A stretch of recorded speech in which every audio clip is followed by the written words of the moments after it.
Sam otac Gavrilo, monah koji je sa nama poživeo, ostavio je ne samo nama mnoge pouke, nego i drugim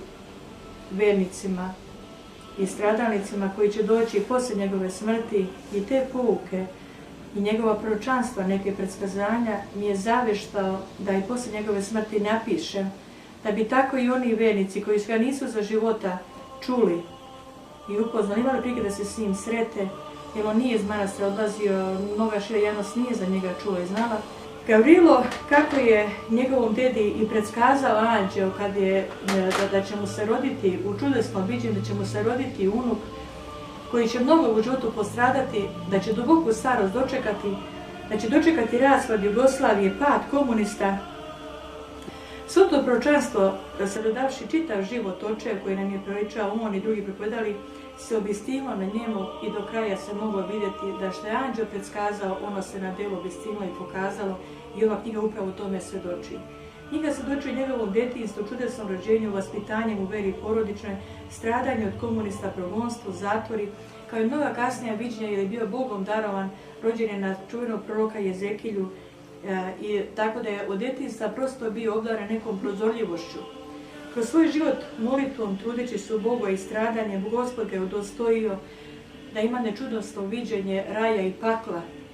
Kuda tamo odlaze duše posle smrti, kako izgleda tamo taj svijet koji nam je tako vjerodostojno približio, i njegovi iskazi se, kako vidimo, ni po čem ne razlikuju od iskaza drugih čuvenih pustinskih otaca, koji su također bili udostojni Gospoda Boga da im se pokaže onaj svijet, a svima nama na okrepljenje vere i na utvrđenje na putu kojim koračamo u Gospodu. Je bio zaštitnik vere svetih otaca, vere naših predaka, vere naših svetitelja koje nam je Gospod preko apostola ostavio.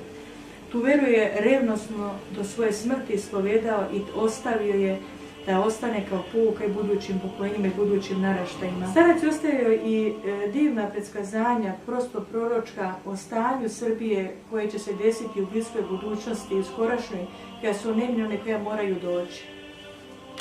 Prvo što je bitno ukazao nama, tada monahinjama, i govorio pred smrt,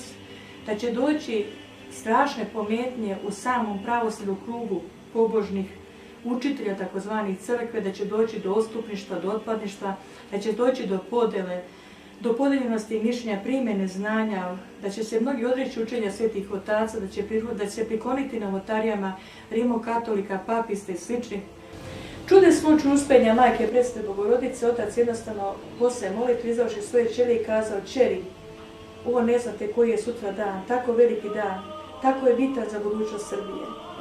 Tako mnogo znači, šta će nam Bog sutra otkriti, samo djeco draga da znate."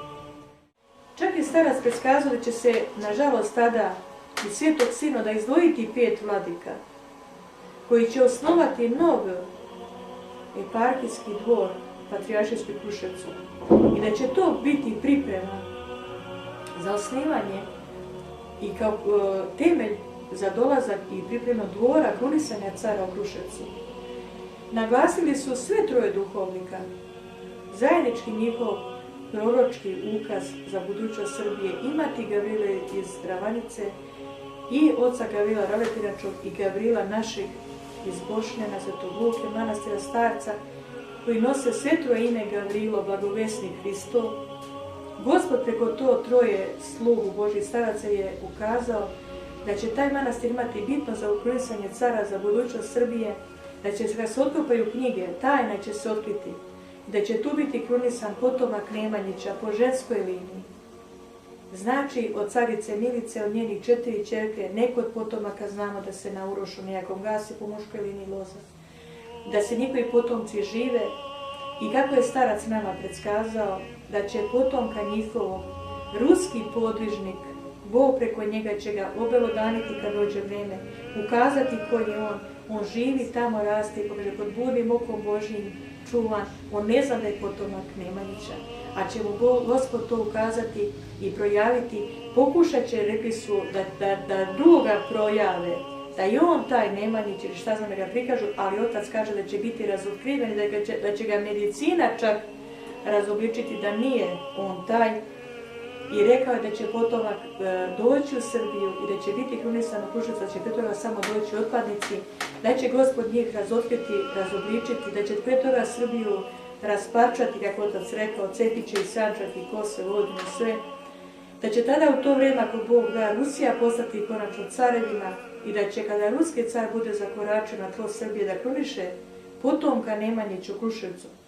da će taka sila s neba ići s njim i koračati, da će tlo drhtati pod njegovim nogama. Kad bude svita cara ruskog zakoračao na tlo Srbije, da će svako koleno živ koji se zadesi drhtati od sile Božije prisustva, da će anđel ići pred njih i zemlju Srbiju kaditi. Otac je govorio blago kolenu i rodu koji dočeka taj dan, da će u Srbiji mir omirisati, da će konačno blagoslov na Srbiju sići, da će se to Srba što preostane u veri istinito i ujediniti, da će svi vapiti Bogu da mu opravi pravosnog cara koji će biti domaće zemlje i njima mudro rukovoditi. Da će takav mir u zemlji vladati, da će Srbija u hljeb rađati, da će klas pšenice koji je mnogo veći biti grozdovi nego što su uobičajeni. Da će se cijela Srbija sjatiti preostalih Srba koji još budu da se u Kruševcu kruniše car potomak Nemanjića. I da će tada Rusija i ruski car štititi nas pravoslavne od svih najezde Evrope, zapada i svih tih inoveraca i od papista i svih ti drugih, kažem, koji hoće da veru našu oskrnave ili otruju ili dovedu za stranjenje, da će nas štititi i da će se te strane sile koje su sada okupirale našu zemlju i delove njene teritorije jedino bojati ruskog cara i da će drhtati pred njim. Da će tada ruski car gramatom svojom carskom vratiti našu teritoriju dok jeste bila, da će nekrsti napustiti našu zemlju za sva vremena i da će sačuvati u granicama koje jeste bilo. Kaže da nikada ne možemo Kosovo vratiti da bude naše, dok ne dođe vrijeme da se ispuni proročanstvo, dok ruski car ne bude krunisan, dok ne bude njegovu vlast preuzeo, dok se ne budu pravoslavno ujedinili i da ne budu pod zaštitom cara i da ne budu imali domaćina u zemlji. Tada će se zavesti red u zemlji, u pravoslavnoj veri, u crkvama. Tada će naša vera biti zaštićena, da ne budemo podčini drugima ili sugestijama tuđim ili utjecaj drugih ili bilo šta, da nam se nameće tuđa volja, da rade protiv naše savjesti pravoslavnih, protiv naroda nemoćna koji je nemoćan da donese zakon da se suprotstavi bilo kome,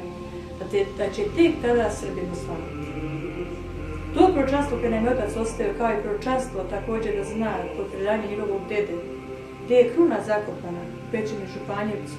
što je mudra carica Milica sklonila od Turaka najezde, znajući da će oni da dođu u Kruševac.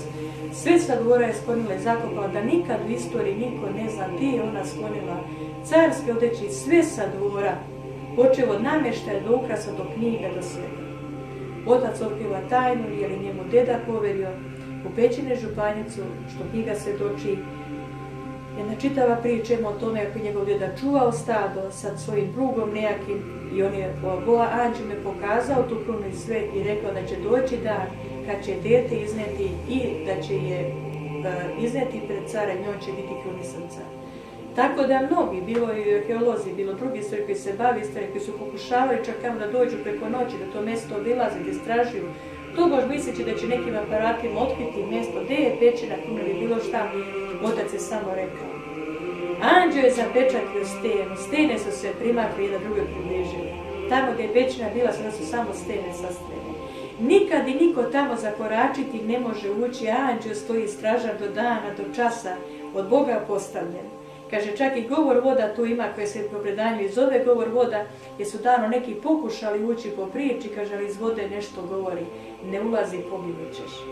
Čak mi je rekao i tajno da se kriju mnoge stvari sa dvore, knjige mnoge koje je carica Milica ili njeni doglavici ili ljudi sa dvora koji su to sklonili. A znamo da je carica Milica imala mnoge svoje srodnike u manastiru, da su bili igumani manastira i daljnji i bližnji, čak ljudi sa dvora su bili pobožni, mnogi su odlazili u mnogi su manastir osnivali i sama carica je tu u okolini podigla mnogo manastira, su se najti monasi prebjegli sa svete zemlje, imamo zapise i podigli su, kaže, oko 80 i nešto manastira duž Mojsijskih planina. Jedan od tih manastira je bio sigurno Sveti Luka manastir i odmah iza brega se nalaze čak i podrume Obačića Rada i samo selo Bošane nosi ime po Bošku Jugoviću, to se doče kolnog predaka od starina. Vidimo da su brinuli o nama i tada carica Milica u 12. veku da nam ostavi